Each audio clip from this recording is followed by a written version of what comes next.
We're chatting to established essay artist Leila Fanner, and I'm going to go right into it. Leila, on your website, you say the dominant focus as I work is the quality of my thoughts and the connection of emotion to emotion during the creative process. And it sounds so fabulous and sounds like you're doing something that is really extraordinary and magical. Tell us a little bit about your process from that context. Well, my art is very much driven by my inner world. So I've been meditating in HOLIpods since I was 19. And my creativity started obviously long before that, when I was about 4 years old. Yeah. That's the first time I remember painting a picture that actually was something someone wanted. And it was my grandmother, who didn't like me very much. And she had it framed in her house. Oh.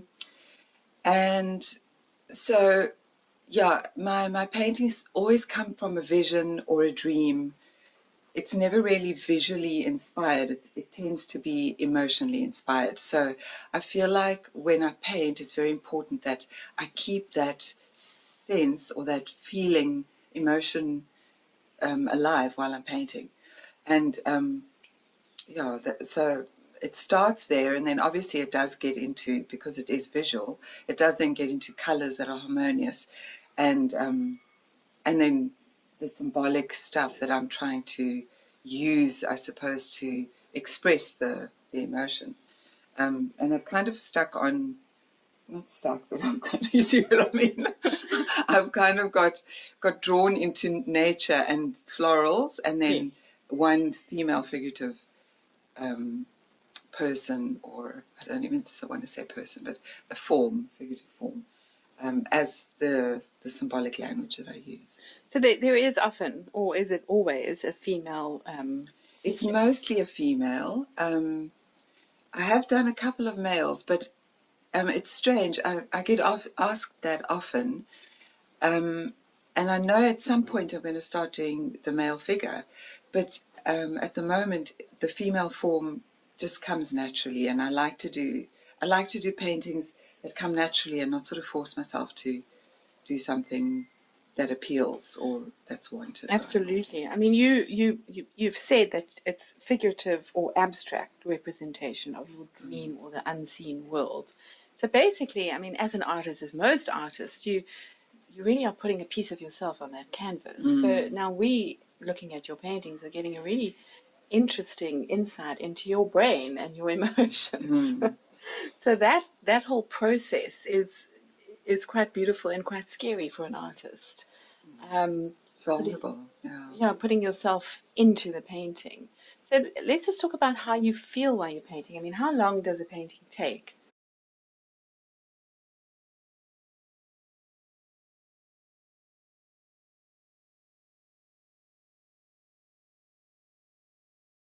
How long does it take you to do one piece?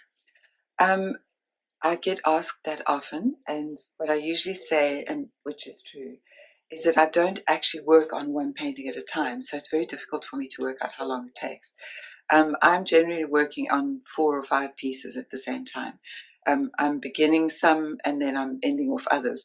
So, and the reason for this is I work a lot in oils, and then layers have to dry. Yeah. Or I'm getting frustrated with where I'm at with something and I need to just move on, otherwise I'm going to paint over it, which I try and avoid.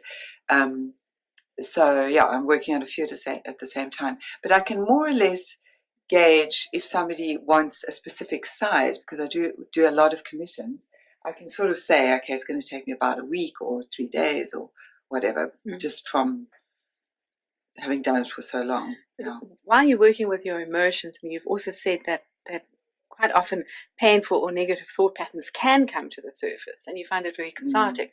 So if you're working on 2 different paintings at a time, one you could possibly start off with in a very positive mindset, but then perhaps negative thoughts come in. How does that affect the way the painting turns out? It's funny, it doesn't actually affect the painting, it affects my ability to paint. Okay. So what happens is I start noticing that I just can't move. I keep sort of going over the same area and it's becoming muddy, or I just can't see how to go further with it. So then I have to stop. And that has happened quite often. Actually have to close my door and leave the studio. I have to leave and I have to go for a walk or take my son and go and do shopping or go and climb a mountain or go and swim, or I have like a load of other things I can do. But obviously my first love is to paint. So yeah, that's how I know it's really bad, is if I realize that I'm just messing up, I just can't paint. So for me, I'm in a good space when I'm painting and paintings are going well. If I'm in a bad space, I can't paint. It's not like I know a lot of artists can actually paint through that negative stuff, and it's amazing to me. They can actually like create something that then represents what they were dealing with. Yeah. I can't do that. Well, maybe I don't choose to consciously, but yeah, I just. Well, you definitely, we spoke previously and you were saying that what you put into the painting is something that is possibly energetically reflected on the person who's buying it, and Yes. it'll attract a person in a specific way. Exactly. Yeah. So I am very conscious of that, and I do want my work to have a certain effect. So I think because I've decided that, it's probably why then when I'm painting, I can't go further, because I've already come with an energy of, for instance, the range I'm busy working on now, I'm listening to an audio book called The Secret Life of Trees, and it's so beautiful. And so it's always that type of energy, the plant world and the invisible, beautiful, spiritual side of everything. That is my focus. That's kind of what I'm wanting to keep bringing into my art, and wanting people to, or maybe it's what I feel is missing, and I want to bring into the world depictions of that. So that's probably why, as soon as my mind and my energy and my emotions are going away from that, I can't paint, because that's not what I choose to. Do you find that painting is a bit of a meditative process for you? Yeah, definitely. Yeah. But you meditate outside of that as well? I do. I mean, I don't meditate when I'm painting, because for me, meditation is very much shutting down the external world and going within. But it is meditative in that it's very focused, and you can shut out everything else besides your painting, which is lovely. So it is meditative in that way. You have said that you find your inspiration in dreams and in a world. Do you find that your meditation practice brings inspiration from that? Definitely, yeah. I've had very distracting visions in meditation of beautiful things that I immediately want to paint, and then I have to say to my mind, please bring this when I can see it, when I can do something with it, because otherwise it disturbs. I've sometimes allowed my mind to just run, and then I just get the most unbelievably beautiful visions, but then I'm not meditating. For me, meditation is very much going to a space where I forget about me even, and forget about art, and forget about everything. Yeah. But dreams, I've had amazing visions in dreams and amazing visions in that space in meditation just before I go into the deeper sort of absolute quiet. And I've done paintings based on those, but they never come close to the real vision. What you see in your head, yeah. I'm always a little bit jealous of artists who can paint what they see in their head, but I'm glad to hear that I'm not the only one who can't quite get it right. No, I don't think one ever can. So your mom was an artist, and both your sisters are also very creative. So you think it's in your DNA, or how did that sort of come about? I mean, I've never looked into, like, I don't know if art is something that's passed on in that way, but definitely in a atmospheric DNA. We grew up with a mother who was an artist, but she was a struggling artist, and so I actually tried to avoid the whole art world for a long time, up until my 30s. I just didn't want to, even though I did art, I didn't do it for commercial gain. I just didn't want to even try and do it. But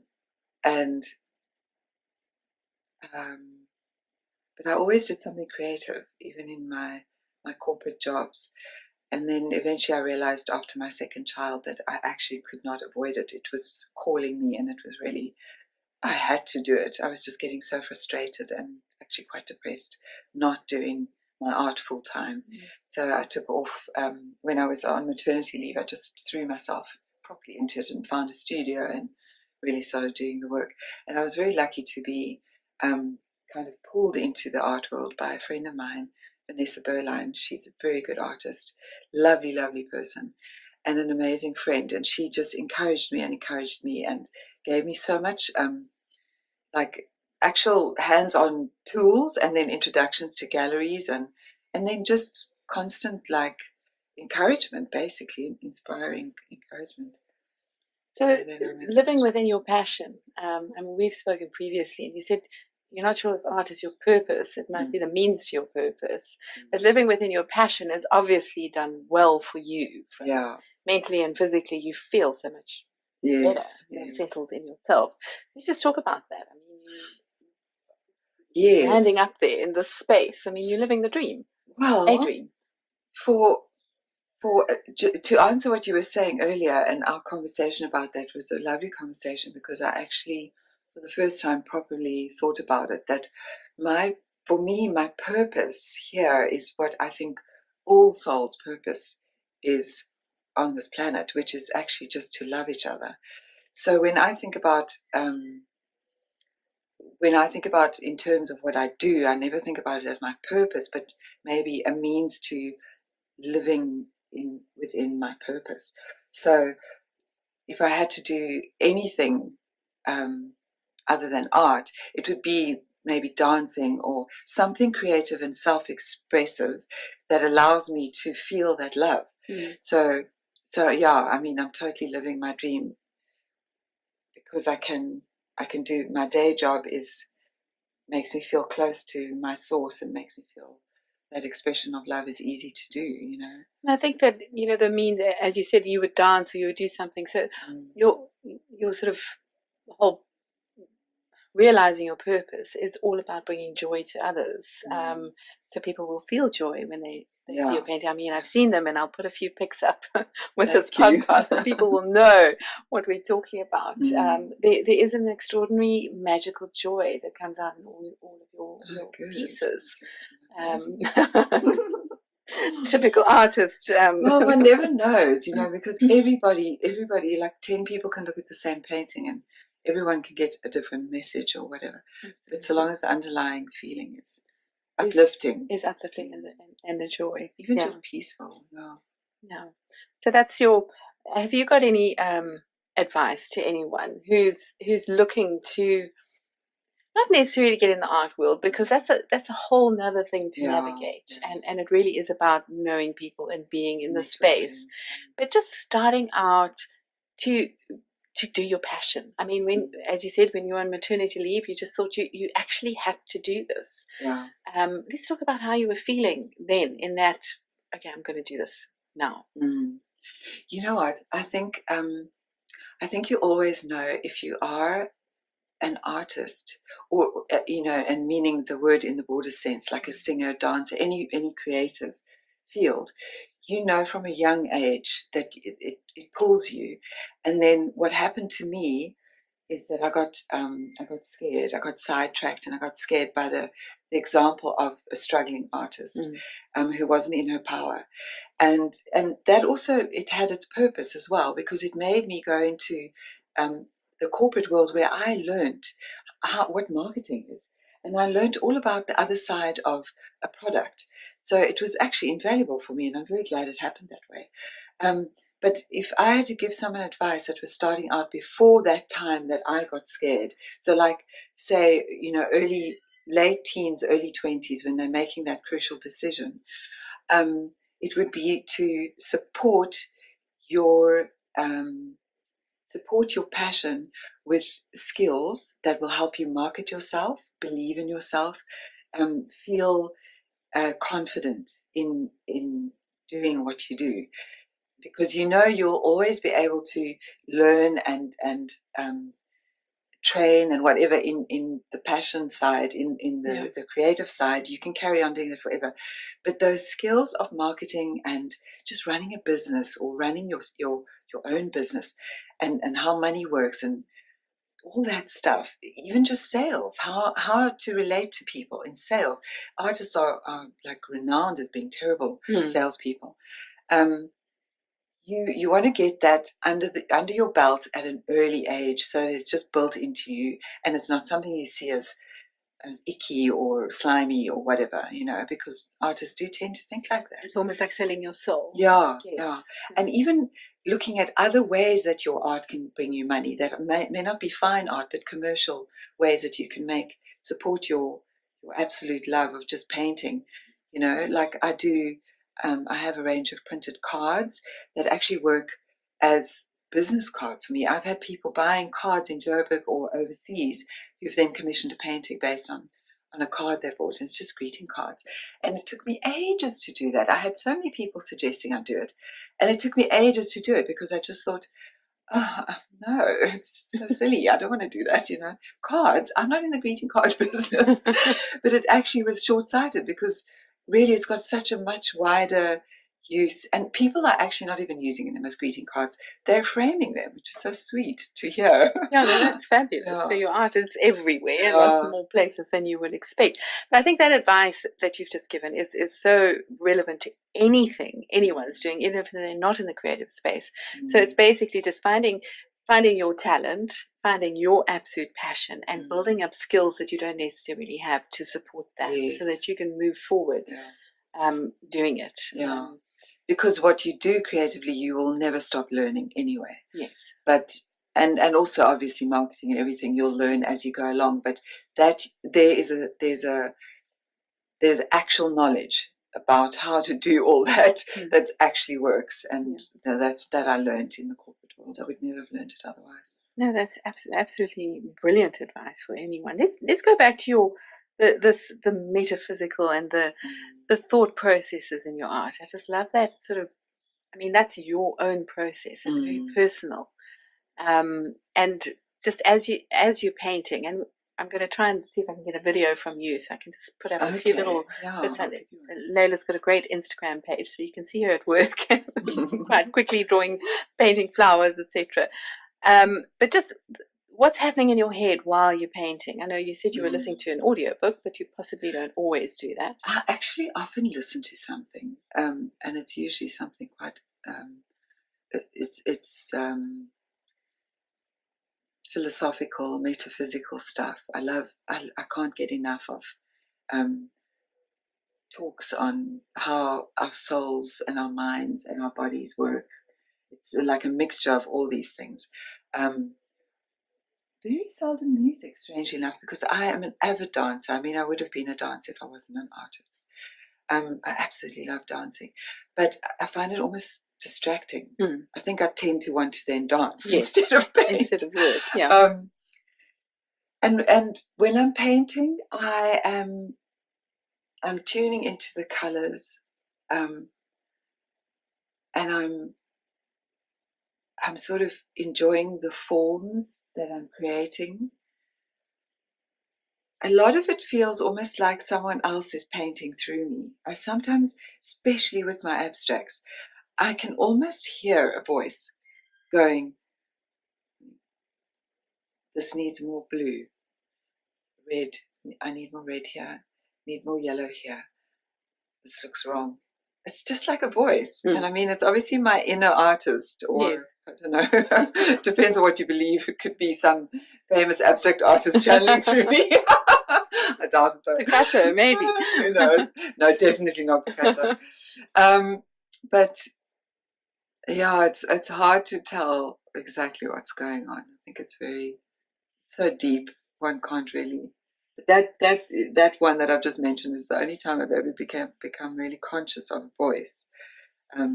So being my thoughts, but otherwise I just know I'm listening to something and agreeing with it, or enjoying just thinking about this amazing reality that we're in, where we're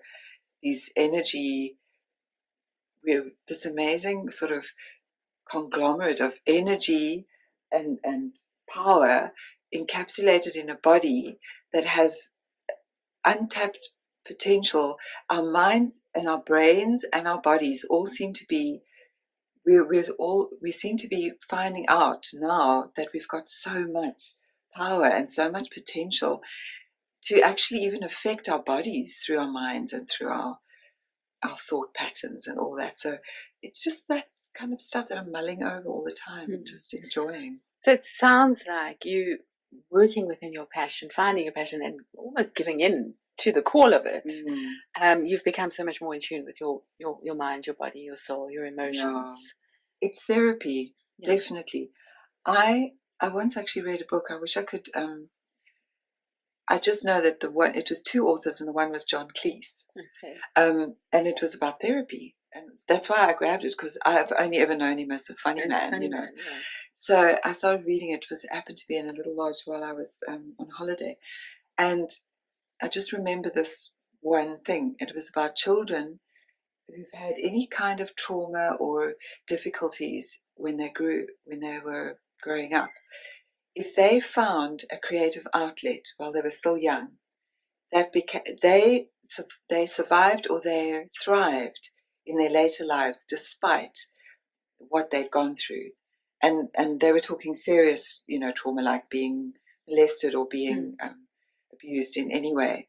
And because of this creative outlet, they were able to completely self-therapize, or I don't know if that's a word, but basically work through their stuff. Yeah. So, and I've had a little bit of that, in my past. Nothing dreadful, but I've had my own things that I've had to work through. And I mean, just being the only brown child in a white family with a black father who I never ever met, and then finding out that I never will meet him because my mother doesn't actually know him and have any contact with him, and moving from America when we were 3 to South Africa. So I was always odd. I always felt different. I was always odd, and I did have 2 incidences of attempted molestation. I don't know if we want to have this in the interview, but I mean, that's part of what makes one an artist, I suppose, is wanting to delve into your dark stuff and work it out and work through it. And definitely it's therapy. Art is definitely therapy for me. I think very few of us can get through life without any kind of trauma, and trauma is all relative. Totally. Some people handle it better, and some people go through awful things, and some people go through a few small things and don't cope. So I think that definitely the advice to anyone out there, moms and dads, is to allow your children to have some kind of creative outlet that will possibly help them with stuff you might not even know they're dealing with. Exactly, because children interpret events in a totally different way to the adults, and they might find some small thing traumatic where an adult just skimmed over it and can't even remember it. So that creative outlet will help them just become thriving. Absolutely. Yeah. And it is a meditation. I think anyone who's done anything creative, whether it's journaling or even DIY, just sort of putting up a set of cupboards. It's cleaning out your cupboards. Yeah. It's a very it's a very honest thing to do. Carpentry or anything that you're using. Hands on, hands on. Yeah. Using your brain and your heart. Maybe that's why our grannies knitted and crocheted so much. Possibly traumatized by grandpa. Crochet out the pain. But it's a very honest thing to do, and I guess it is. And you don't have to be a master at anything. No. Yeah. A lot of people feel that if they can't even draw a stick figure, they cannot possibly do art. Yes, and they won't even attempt to. Yeah. But you talked briefly just now about abstracts. Is that something that you enjoy doing? Because I mean, you do a lot of. I love my abstracts. You do a lot of fauna and flora, but you bring in the sort of dream space within that. So it's a reality mixed with a dream, I guess. Yeah. I do. It's funny. My abstracts were what I started with. In fact, when I was 4, my first abstract was very similar to the abstracts I still do, because there was an archway, and my archways are a thing, a reoccurring theme. And that was the painting my grandmother loved and had framed. And my abstracts seem to be almost like a way of cleansing the palate. Mm-hmm. You know, like when one eats sorbet after a meal. I sort of need my abstracts to just clear my headspace, because they're being non-representational. There are no rules. I can do whatever I want. It's like going back to being 4. Whereas my representational stuff, even though it's still my own interpretation, there are still sort of rules, and there is a relation to something in reality. So I love my abstracts, and I used to sell more abstracts than I sold figurative, but now it's sort of equalizing, and I'm selling both. So it did dictate that I was doing more abstracts at one point, because I kept having more, needing to make more, to paint more. But now I can do whichever I feel like, which is really nice. It's lovely being in that. In terms of letting go of your paintings, I mean, you've put so much of yourself in them. Is it hard to? Is it like saying goodbye to a baby when you sell a painting? I don't feel like that with all of them. I feel like that with some of them, strangely. And then I'm really, really happy when someone close to me buys one. I've had that with a couple of paintings. And oddly enough, I've noticed the ones that I'm really attached to don't sell. It's so weird. And then I keep going, I can't believe this one hasn't sold. And everyone's saying how lovely it is, and I know how beautiful it is, but it doesn't sell. And then someone close to me ends up buying it. And then I get to see it all the time. Because your energy doesn't want to I don't want to go. let it go. Yeah. That's really interesting. Yeah. So you're keeping a piece of yourself. Then just one more question in terms of abstract and the more representational, which I guess you're putting a lot of yourself in both types of paintings. But because the abstracts are abstract, do you feel less emotionally vulnerable while you're doing them? That's a good question. I don't think so. You know, I don't think in terms of vulnerability when I'm painting. It's something that comes up when I think about showing my art to new audiences, like to a new gallery or to new buyers or whatever. That's the only time I might feel, but even then, I mean, I've been in the game for long enough. Now I'm turning 50 soon. It doesn't really come up for me anymore. So yeah, I don't think there's either one that's more dominantly more expressive than another of me. Okay, well, that's interesting. So thank you so much for chatting to us, Leila. And I really would encourage everyone to have a look at your art, because it is extraordinary. And I feel that you've got such an amazing range. There's definitely something for everyone to love. It's not just all one thing. Well, most painters don't do that. Same. It's not all the same. It's definitely not. And there's definitely a lot of joy and magic in your paintings. So yeah, have a look. Check out Leila Fanner online, and we'll put your email, your website address with this podcast. Thanks. Thank you, Kirsten.